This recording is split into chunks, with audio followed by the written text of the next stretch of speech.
आधी रात का समय था और उस आलीशान वाड़े के एक कार्यालय के अंदर एक बहुत खतरनाक घटना घट रही थी। बाहर से देखने पर वो जगह बहुत ही पवित्र और शांत दिखाई देती थी, लेकिन उन 4 दीवारों के भीतर वासना और कपट का एक खतरनाक खेल चल रहा था। सुगंधित धूप और मंत्रोच्चार की आवाजों के पीछे एक असहाय महिला की घुटती हुई सांसें किसी को सुनाई नहीं दे रही थी।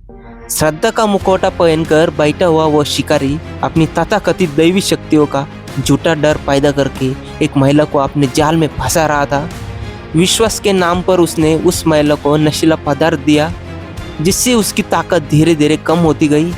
उसकी आंखों के सामने अंधेरा छाने लगा और उसका शरीर उसका साथ छोड़ने लगा। लेकिन उसके बावजूद वो तथाकथित मांत्रिक उस महिला के साथ गलत हरकत करता रहा। यह घटना महाराष्ट्र के नासिक के सरकारवाड़ा इलाके की है। इस मामले में आरोपी अशोक खरात को पुलिस ने गिरफ्तार कर लिया है और उसके पास से 58 आपत्तिजनक वीडियो भी बरामद किए गए। इस घटना के सामने आने के बाद पूरे नासिक में हड़कंप मच गए। खुद को मांत्रिक और कैप्टन बताने वाला यह अशोक खरात आखिर है कौन? इस पूरे मामले की सच्चाई क्या है? आज हम इसी वीडियो के माध्यम से पूरी घटना को विस्तार से जानने वाले हैं। नमस्कार, गिट्टू टॉक में आपका स्वागत है। जैसा कि आप जानते हैं, हमारा विषय हमेशा कुछ अलग ही होता है।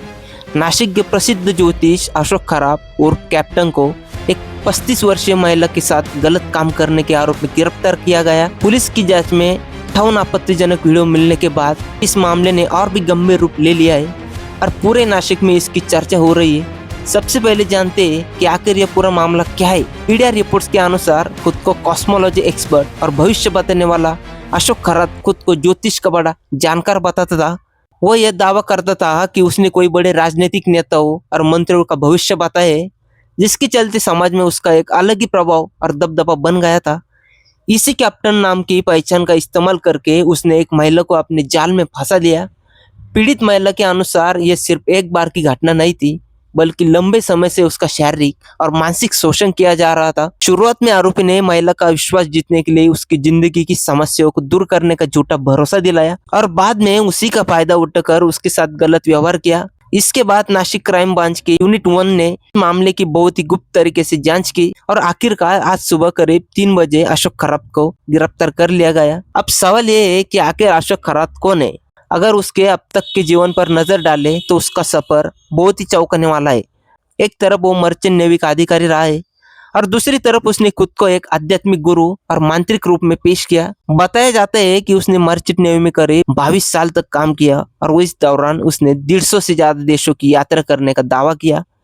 रिटायरमेंट के बाद उसने कॉस्मोलॉजी और अंक शास्त्र का ज्ञान होने का दावा भी किया। नासिक में खुद को एक ज्योतिष विशेषज्ञ के रूप में स्थापित कर लिया था।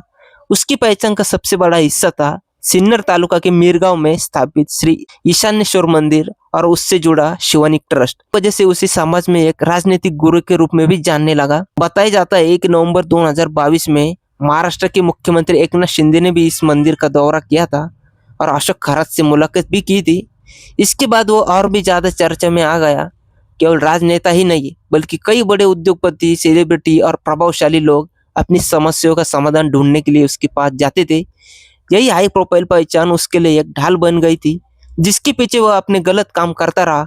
बताया जाता है कि उसने रियल एस्टेट का भी कारोबार शुरू कर दिया था और उसी ऑफिस का इस्तेमाल वो महिलाओं को लिए अपने जाल में फंसाने के लिए करता था। अब पुलिस को शक है कि इस मामले में और भी कई महिलाएं शामिल हो सकती है, जो बदनामी के डर से सामने नहीं आ रही है। पुलिस ने सभी पीड़ित महिलाओं से अपील की है कि वे बिना डरे आगे आए। कानूनी तौर पर यह मामला सिर्फ एक अपराध नहीं, बल्कि आईटी एक्ट और ब्लैकमेलिंग जैसी गंभीर आरोपों के तहत आता है। पुलिस के जांच के दौरान मिले वीडियो में कुछ नामचीज लोगों के जुड़े होने की भी आशंका बताई जा रही है। इसलिए इस पूरे मामले की जांच अब और भी गहराई से की जा रही है और आने वाले समय में और भी बड़े खुलासे हो सकते हैं। फिलहाल इस घटना ने पूरे महाराष्ट्र में सनसनी फैला दी है। क्या आप इस पूरे मामले के बारे में क्या सोचते हैं? क्या ऐसे लोगों के खिलाफ और सख्त कार्रवाई होनी चाहिए? कमेंट में जरूर बताएं और ऐसे ही महत्वपूर्ण खबरों के लिए हमारे चैनल को सब्सक्राइब करना ना भूलें। धन्यवाद।